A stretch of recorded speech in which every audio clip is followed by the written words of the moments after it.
kalderong walang laman, ang sikmura'y kumakalam. Ang gutom kadalasan ay itinutulog na lang. Ganyan ang nararanasan ng maraming Pilipino. Kailan kaya ito magbabago? Sistema na hanggang ngayon paulit-ulit lang. Kung iisipin mo pa yan, ako dagdag problema lang. Ilan na ba ang nanungkulan na nangakong gagamot sa problema ng ating bayan? Sila daw ang sagot. Nakakasawa na magpapaloko ka pa ba? Tuwing eleksyon lang naman nakikita ang halaga. May ilan sa atin pang nakukontento sa barya. Ang boto ay ibebenta kahit sa murang halaga. Kung sa bagay wala namang nagsisisi sa umpisa. Lagi itong nasa huli, kailangan pa bang imulat ka? Para naman maramdaman mo rin ang aming daim. Ipakita sa kanilang botante ka ring magaling. Botante ka ba? O bobotante, botante ka ba? O bobotante, botante ka ba?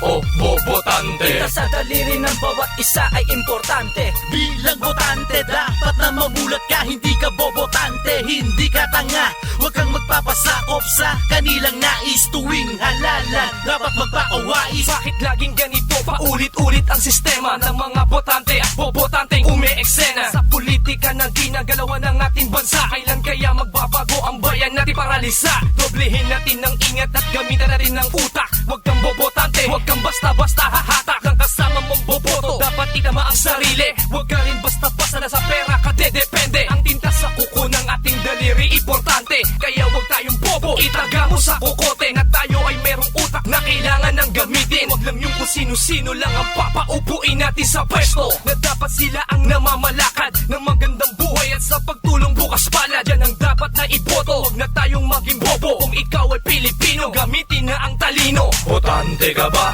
O bobotante, botante ka ba?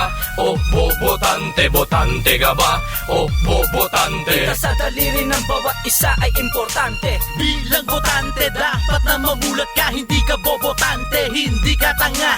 Huwag kang magpapasakop sa kanilang nais. Tuwing halalan, dapat magpakawais. Dahil ba maganda ang pangako, iboboto na. Tapos inindorso pa ng paborito mong artista. Nako, patay na. Paano na ang ating bayan kung saan ako, ikaw, lahat tayo ay Ako isinilang? isang botante, hindi lang ako basta bobotante. Tindang nakaatang sa aking daliri importante. Di ko to ipinagbibili sa konting halaga. Ngunit bakit may ibang sadyang hindi nadadala? Papaakit sa ilang politiko na puro forma. Nakahain ay matatamis na peking plataforma. Kakarampot na barya, kapalit na ng kinabukasan. Iiwan ka sa ere pag ikaw naman ang nangangailangan. Hanggang kailan ka ba magbubulag-bulagan? Sa bayang nasadlak na sa matinding kahirapan. Gising kumilos ka, bangon na mula sa pagkapako. Nasayaw ang isang susi ng tunay na pagbabago. Isigaw mo sa mundo, hindi bobo ang Pinoy. Sa paggawa ng desisyon, katiwalian ay itaboy. Tuloy-tuloy na to at ipanindigan sa sarili mo. Ako'y botante, boto ko'y mahalaga sa bayan ko. Bilang botante, dapat na mamulat ka. Hindi ka bobotante, hindi ka tanga. Huwag kang magpapasakop sa kanilang nais. Tuwing halalan, dapat magpakawais. Dahil ba maganda ang pangako, iboboto na. Tapos inindorso pa ng paborito mong artista. Nako, patay na. Paano na ang ating bayan kung saan ako, ikaw, lahat tayo ay isinilang? Botante ka ba? O bobotante, botante ka ba? O bobotante, botante ka ba? O bobotante. Kita sa daliri ng bawat isa ay importante. Bilang botante, dapat na mamulat ka. Hindi ka bobotante, hindi ka tanga. Huwag kang magpapasakop sa kanilang nais. Tuwing halalan, dapat magpakawais. Botante ka ba?